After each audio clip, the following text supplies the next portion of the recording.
You can't guess कि अच्छा यही बंदा था। बहुत शार्प माइंडेड कोई हो, आप साईं के फादर बने थे, साईं को आप पहचान जाएंगे। साईं के जो विरोधी बने, जो विलन बना है, अक्सर हीरो हीरोइन विलन, ये क्या बताएं वो। और क्यूरियोसिटी भी है कि साईं बाबा के पिताजी का नाम या पिताजी माताजी कौन है, हिंदू है मुस्लिम है, अभी तक बहुत कंफ्यूजन है बहुत सारे भक्तों में भी।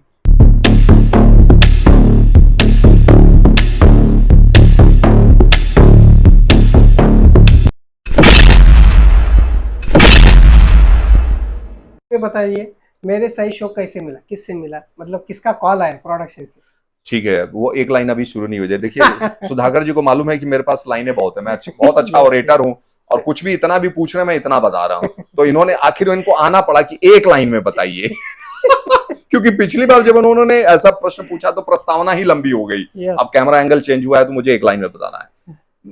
एज यूजुअल, जैसा कि आप प्रोडक्शन हाउसेस में कॉल करते हैं या ऑडिशंस दे के आते हैं, मतलब ऑडिशन में ऑफिस में जाके आपने ऑब्वियस बहुत पहले का दिया हुआ था।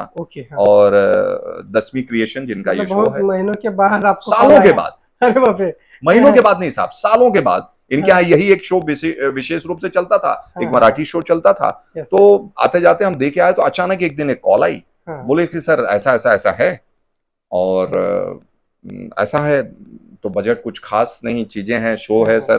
तो पहले थोड़ा सा मैंने कम इंटरेस्ट दिखाया, फिर उन्होंने कहा नहीं सर ट्रैक बहुत जबरदस्त है और आपका लुक लाइक चेहरा और सारी चीजें बहुत बढ़िया है। किसका कॉल आया? अब कास्टिंग डायरेक्टर जो भी थे, क्या नाम था, सुधा नहीं, वो अमित के किसी साथी वो जो थे, अब नाम थोड़ा सा मैं कम याद रख रहा था, क्षमा चाहता हूँ उसके लिए। तो कॉल आई, तो फिर धीरे धीरे शॉर्ट आउट हुआ कुछ, मैंने कहा ऑडिशन वगैरह कुछ करना होगा। तो बोले कहने नहीं सब है, हम जानते हैं कि आपकी डिलीवरी क्या है, आपकी क्षमता क्या है और क्या कैसे है, बस आप हाँ ना करो। आपने हमने कहा ठीक है चलो चलो। फिर मैंने थोड़ा सा टाइम लिया, लेकिन जब दोबारा कॉल आई तो मैंने हाँ कर दिया। और उसके बाद फिर जो है हम सेट पे पहुंचे तो हमने कहा यार इतना इजिली इजिली हो गया, तो इसको भी आप कृपा मान सकते हैं। वाह, जब आपको बताया गया कि मेरे साईं बाबा के पिताजी का कैरेक्टर है, तब आपको कुछ चैलेंजिंग लगा? इसके बारे में कुछ जानकारी थी? देखिए ये आज से लगभग हम यूं कहें कि 2 साल पहले की बात है, 1.5-2 साल हुए इस बात को। तो उससे पहले मेरे को इंडस्ट्री में आए हुए 15-16 साल हो गए, और शुरू में बहुत सारे कैमियोज और बहुत सारे काम अलग अलग शोज में किए। घर की लक्ष्मी बेटियां, प्रकाश झा के उस शो के मैंने बात ही की थी। महाभारत में जब युधिष्ठिर के लिए चैलेंजिंग एक कैरेक्टर के लिए हमने एग्रीमेंट भी किया। बहुत से पौराणिक शोज वगैरह। बहुत सारी क्यूरियोसिटी है, आज भी हमें पता नहीं, क्योंकि हम महाराष्ट्र में ही रहते हैं, लेकिन बहुत सारे कंफ्यूजन है लोगों में। और क्यूरियोसिटी भी है कि साईं बाबा के पिताजी का नाम या पिताजी माताजी कौन है, हिंदू है मुस्लिम है, अभी तक बहुत कंफ्यूजन है बहुत सारे भक्तों में भी। तो इसके लिए आपको जब बताया गया तो किस हिसाब से बताया? देखिए क्या होता है ना कि जब हम शोज की बात करें सुधाकर जी, सिनेमा की बात होती है, छोटे पर्दे या बड़े पर्दे की बात होती है, तो सिनेमा में एक टर्म्स आता है, एक टर्मिनोलॉजी आती है, मेजर देन लाइफ। कि सिनेमा हमेशा कहा जाता है मेजर देन लाइफ, या रियलिस्टिक सिनेमा, या चीज कॉस्ट्यूम ड्रामा, पौराणिक शोज। तो ये भक्तिमय शोज है, इसमें बहुत सारी चीजें। अब कहानी इतनी सी होती है और उसी कहानी को इनलार्ज करना होता है, क्योंकि दर्शकों को रोज कुछ ना कुछ डोज चाहिए, कुछ ना कुछ जुना है। जैसे कि आपने शिव देखा, महादेव आता था, कई साल चला, और वो सारी कहानियां हमने पहले से जानी है, बस उसका नाट्य रूपांतरण नए तरीके से। शिव गेला ने अपने एक पुस्तक यू कैन विन में लिखा है, winners do not do different thing, he do the thing differently. जीतने वाला किसी काम को नया नहीं करता है, बस उस नए ढंग से करता है। तो अब मेरे साईं ऐसा थोड़ी है कि साईं की पहले कोई इस पे फिल्म नहीं आई थी, सीरीज नहीं आई थी, सीरियल नहीं आई थी, लेकिन जब ये सोनी पे ये मेरे साईं आ रहा था, ये शोज बना, तब ये शो चल बहुत गया, क्योंकि आप दर्शकों का प्यार मिला। हाँ, आपका प्यार मिला। अब चला तो कुछ ना कुछ डिफरेंट देना है। तो ऐसा एक प्लॉट टच करने की बात कर रहे थे जब हमारी बात चल रही थी कि सर हम एक ऐसा प्लॉट टच करने जा रहे हैं जिसमें जिसका कहीं कुछ मतलब विशेष वो नहीं है, किद्वंती है। किद्वंती यानी कि सिर्फ सुनी गई है, उसका कोई साक्ष्य या प्रमाण नहीं है कि साईं के वास्तव में पापा या उनके माता पिता कौन थे, या फिर किस रूप में वो कहाँ कैसे हुए, लेकिन चूंकि दर्शकों को हमें नाट्य रूपांतर दिखाना है तो हमने एक लिबर्टी ली है, सिनेमैटिक लिबर्टी जिसे कहते हैं, और उस लिबर्टी के हिसाब से हम उनको दिखा रहे हैं, क्योंकि वो एक ऐसे फकीर रहे जिन्होंने कहा कि सबके मालिक एक है, ये उन्होंने कहा। उन्होंने सनातन देश में वो थे और कहा जाता कि वो मुस्लिम थे, लेकिन उन्होंने सारे देवी देवता मानने वालों को भी पूजा लाइक किया, लोगों को उन्होंने ना तो धर्म परिवर्तन की शायद बात की ना कुछ किया, उन्होंने कहा सबका मालिक एक, आपकी जैसी श्रद्धा, आप जिसको जो पूजना चाहो पूजो। लेकिन आप दर्शकों को बताना चाहेंगे हम कि मेरे साईं शो में साईं बाबा के पिताजी का इन्होंने कैरेक्टर किया है, किरदार निभाया है, तो इनके जुबान से ही हम जानने वाले हैं कि कैसा रहा उनका एक्सपीरियंस। हाँ, एक्सपीरियंस पे हम आते हैं। हाँ। ये वीडियो की अपेक्षा थोड़ा लंबा रहेगा, पेशेंस रखिए। कलाकार हैं भाई हम लोग, तो हम लोग को जब भी कैमरा मिलता है तो हम लोग थोड़ा सा अच्छी बातें या फिर जो भी अंदर की मन के भाव होते हैं वो हम लोग कहते हैं।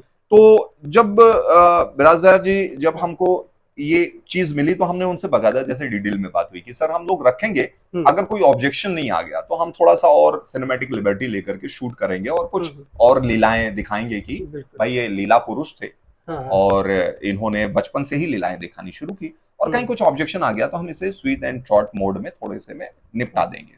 तो शुरू हुआ और ऑब्जेक्शन आ गई कि भाई कैसे आपने ऐसा दिखा दिया वैसा दिखा दिया, किसी की कोई याचिका वगैरह हो गई होगी, तो फिर ये हुआ कि स्वीट एंड शॉर्ट मोड में इसको मोड़ दिया जाए, वरना आप मुझको बाई फेस शायद पहचानते 2-4-6 महीने में स्क्रीन पे आया होता, लेकिन मुझे अच्छी तरीके से याद है मैं और मेरी साथी कलाकार जो माता का कैरेक्टर कर रही थी, पूरा नया सेट लगा था, पूरा नया गांव बसाया गया था। सचिन जी डायरेक्टर हैं हमारे, उन्होंने बड़ी मेहनत की, पूरी टीम ने मेहनत की, हमारी पूरी टीम, मैं सैल्यूट करता हूँ हमारे शूटिंग डिपार्टमेंट के, वो आर्ट डिपार्टमेंट के लोग जो खड़े खड़े यूं गांव बना देते हैं साहब, खड़े खड़े कुछ भी बना देते हैं, बड़ी मेहनत करती है। डायरेक्शन टीम हो, ड्रेस हो, राइटिंग हो या फिर हमारे डायरेक्शन की टीम हो, सब लोग बड़ी मेहनत करते हैं। और शो अगर मेरे साईं जैसा हो जिसमें श्रद्धा भी जुड़ी होती है तो फिर तुम आनंद ही आ जाता है। एक होता है कि बस इसको हम कर रहे हैं साहब, ये सास बहू का ड्रामा है, बस हम कर रहे हैं, पैसा छाप रहे हैं, सबको अच्छे पैसे मिल रहे हैं। लेकिन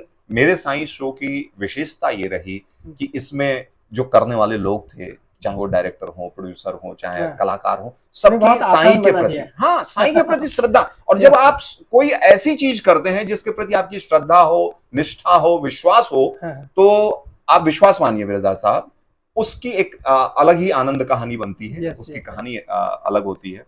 मैं बार बार इसलिए कह रहा हूँ कि मेरा माई ब्लॉग मेरी यात्रा पीके पथिक नाम से मेरा एक चैनल है, तो मैं उसमें यात्रा, मैं कहता हूँ जीवन, हाँ आप उसे देखिए, समझ में आए तो आप उसको सब्सक्राइब कीजिए, क्योंकि हमारी कहानी हमारी चीजें अलग होती है। बिराजदार सर के चैनल की तरह बड़ा इंटरव्यू या वो सारी चीजें अभी उसमें नहीं है, आगे वो कभी प्लान होंगे, लेकिन आ जाएंगे जी जल्दी। आपके लाइफ में ऐसी कोई घटना घटी है और आपको लगा कि इस घटना से हम बच गए, मतलब बच गए या कुछ अच्छा हुआ, तो आपको लगा कि ये साईं बाबा की ही कृपा है, ऐसा कभी लगा? देखिए क्या है कि मैं जिस तरीके से लोग साईं को वहां मंदिर बना करके भगवान बना के पूजते हैं, ऐसा मैं इस तरीके का मैं फॉलोअर नहीं हूँ। मैं किसी भी चीज को गुरु तत्व में पूछता हूँ, मैं बड़ा रियलिस्टिक हूँ। मैंने बताया ना कि कबीर के बाद मैं जिस गुरु को मैं मानता हूँ तो वो ज्ञान पथ के हैं, मैं स्वयं भक्ति पथ का हूँ, लेकिन ज्ञान को भी मैं निग्लेक्ट नहीं कर सकता हूँ। मैं गीता पढ़ता हूँ, मैं रामायण पढ़ता हूँ, तो मैं as a Sant, as a फकीर साईं जी को मानता हूँ। बट साईं ही अधिष्ठ देव हैं ऐसा अपना नहीं है। मैं राम जी को हूँ, मैं राम जी का उपासक हूँ और राम जी की अनुकंपा मानता हूँ। जैसे आप साईं को मान सकते हैं, कोई शिव को मान सकता है, यही तो सनातन धर्म की बड़ी विशेषता है। तो जीवन में एक दो नहीं, ऐसे कई घटनाएं हैं जो जिसके बाद ऐसा लगा कि राम की ही कृपा थी, राम ने ही मुझे इस दुर्घटना से बचाया या इस घटना से बचाया। आज जब मैं जिस घर में बैठा हूं, मेरी कोई क्षमता नहीं थी महाराज, ये सिर्फ ठाकुर जी ने, मेरे राम जी ने ये मुझे ब्लेस किया है कि उम्र के इस उस पे कि चल अब बच्चे तूने बड़ी परेशानी झेली, बड़ा वो दिख रहा है, तो चलो एक कम से कम एक तुम्हें रहने के लिए सुकून से घर दे दे।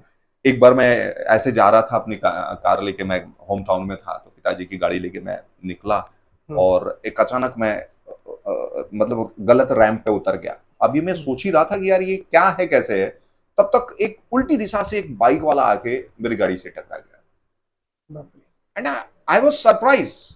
मुझे वो लगा कि ही वाज नींद में, वो तो टकराया नहीं, मतलब वो मेरे साइड मिरर जो होता है कार के उससे वो टकराया, बंदा वो गिरा, लेकिन इट्स गॉड ग्रेस, मैं डर गया, गाड़ी डैमेज हो गई, मैं उठाया उसको, किनारे लाया, लोग आ गए।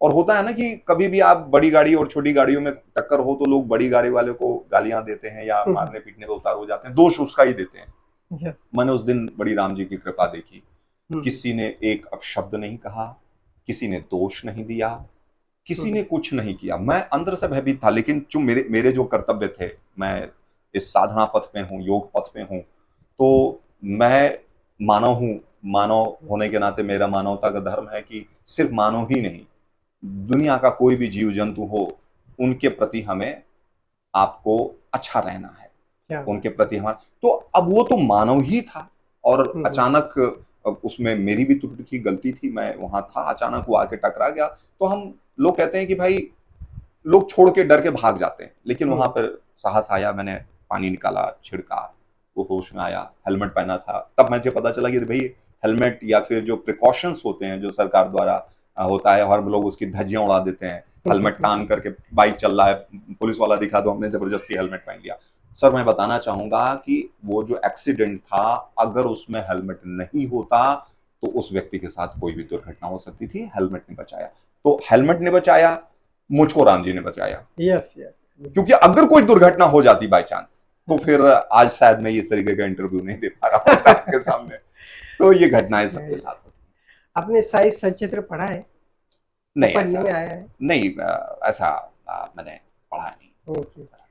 लेकिन मेरे साई शो का ट्रैक जब आपने किया साईं बाबा के पिताजी का रोल, उसके बाद आप शिरडी गए थे क्या? नहीं गए थे ना? नहीं, उसके बाद शिरडी जाना नहीं हुआ, क्योंकि मैं यूं कहूं कि अगर, लेकिन उसके अलावा इधर उधर कभी देखते हैं तो पहचान लेते हैं क्या चीज कि साईं बाबा का अपने पिताजी का रोल किया है, तो आपको हमने साईं बाबा में देखा है, ऐसा कभी? एक्चुअली वो ट्रैक बहुत छोटा चला। अच्छा। क्योंकि हमने बताया ना कि सर ऑब्जेक्शन आ गया, ऑब्जेक्शन आ गया, तो वो गिनती के 10-12 एपिसोड बने, 8-10-12 जितने भी एपिसोड बने। अब 8-10-12 एपिसोड में यू कांट गेस कि अच्छा यही बंदा था। बहुत शार्प माइंडेड कोई हो, आप साईं के फादर बने थे, साईं को आप पहचान जाएंगे, साईं के जो विरोधी बने, जो विलन बना है, अक्सर हीरो हीरोइन विलन, ये क्या बताएं, वही चरित्र अभिनेताओं को जल्दी पहचान नहीं मिलती कौन। अब मैं फादर बना वो भी 8-10 एपिसोड के लिए। मैंने कहा ना कि अगर वो 2-4 महीने चलता तब मैं कहता कि यार ये तो साईं बाबा की कृपा हो गई, बड़ा लंबा शो चल गया, मैंने कुछ अच्छे पैसे कमा लिए हैं और देखो यार। लेकिन भैया वो तो कहानी ही खत्म हो गई यार, 10-12 दिन के अंदर 8-10 एपिसोड में वो सिमट गया। तो यही कारण हुआ रहा कि शायद लोग नहीं पहचान पाए। मुझे भी थोड़ी सी उम्मीद थी, कलाकार होने के नाते कुछ आशाएं तो बन जाती हैं कि यार ये शो करने के बाद शायद प्रोफाइल अच्छी हो और अभी फिर कोई और काम मिले। नेक्स्ट प्रोजेक्ट कोई आ रहा है आपका? मतलब सीरियल हो या फिल्म, वेब सीरीज कोई? देखिए अभी किस पे काम चल रहा है? शायद एमएक्स प्लेयर पे आने वाले समय में मेरी प्यारी निक्की करके एक सीरीज आएगी। वैसे पहले तो उसे फिल्म के रूप में बनाया गया, लेकिन फिर डायरेक्टर प्रोड्यूसर्स को ऐसा लगा होगा, उसमें डायरेक्टर, प्रोड्यूसर, एक्टर, राइटर सब एक ही बंदा है, राजीव जी हैं, and is a very good excellent man. तो हालांकि उसमें एक छोटा सा हमने कैरेक्टर किया है, एक बिल्डिंग की कहानी है, उस बिल्डिंग का वॉचमैन का कैरेक्टर मैंने किया, तो वो अभी रिलीज पे है। बाकी ऐसा कुछ विशेष नहीं है। पुराने शोज वगैरह आते हैं तो हमारे जान पहचान वाले लोग कहते हैं, अरे तुमको तारक मेहता वाले एपिसोड में देखा, अरे तुम फलाना उस एड में दिखाई दिए। तो ऐसा कभी कभी हो जाता है, कुछ रिपीटेटिव शोज आते हैं तो लोग कॉल कर लेते हैं, याद कर लेते हैं। थैंक यू प्रदीप जी, आपने आपका कीमती समय हमें निकाल के दे दिया। धन्यवाद। आप हमको अपने दर्शकों के सामने लेके आए, नए दर्शक मिल रहे हैं जिनके सामने हमने पहले गुजारिश कर दी कि भाई मेरा भी चैनल है, उसको भी देखिए, मजा आए तो सब्सक्राइब कर लीजिएगा, लाइक और कमेंट कीजिएगा। वरना इस वाले शो को, इस वाले इंटरव्यू में जरूर अपना इनपुट दीजिएगा, कमेंट कीजिएगा और हमारे बिराजदार जी को प्रोत्साहित कीजिएगा कि क्योंकि एक कलाकार जिसने अपना सर्वस्व सब कुछ त्याग दिया है अपनी कला के लिए, और आज सोशल मीडिया प्लेटफॉर्म बहुत एक्टिव है, आप लोग अपने मोबाइल पे, अपने अपने लैपटॉप या जो भी मीडियम है उस पर बैठ करके जानना चाहते हैं भाई, जैसे कि हाँ कलाकारों के विषय में, इस शो के लोगों के विषय में। तो ये मेरा भी एक सौभाग्य रहा कि मैंने वो शो किया, जो भी 10-12-15 दिन हमने शूट किए बहुत अच्छे थे। मेरे सही शो का एक पार्ट रहे हैं। हाँ, भेंट हुई, एक कैरेक्टर करने को मिला। 100-150 साल पहले की जो कहानी थी उसमें हम गए, मैंने डायरेक्शन एंड पूरी टीम का वो आउटपुट देखा कि कैसे कि उस समय क्या किस तरीके के बर्तन होते थे या किस तरीके की वेशभूषा होती थी, किस तरीके, तो बहुत मेहनत होती है और वो आप देख ही रहे हैं। आप उस शो को प्रोत्साहित कर रहे हैं और मैं आपसे आग्रह करना चाहूंगा कि इस इंटरव्यू और हमारे बिराजदार जी के शो को भी इसी तरह प्रोत्साहित कीजिए, बहुत प्यार कीजिए, अपने दोस्तों को बोलिए कि वो इस चैनल को सब्सक्राइब करें और नित नई सफलताएं हमारे बिराजदार सर छुए। इस शुभकामनाओं के साथ आप सभी को मेरा Ram Ram. Thank you. I hope आपको वीडियो पसंद आया होगा, तो वीडियो को लाइक कीजिए, कमेंट कीजिए, चैनल पर नए हो तो चैनल को सब्सक्राइब कीजिए और ऊपर दिए गए बेल आइकन को जरूर प्रेस कीजिए ताकि आने वाले हर वीडियो का नोटिफिकेशन आपको मिलता रहेगा। ओम साई राम।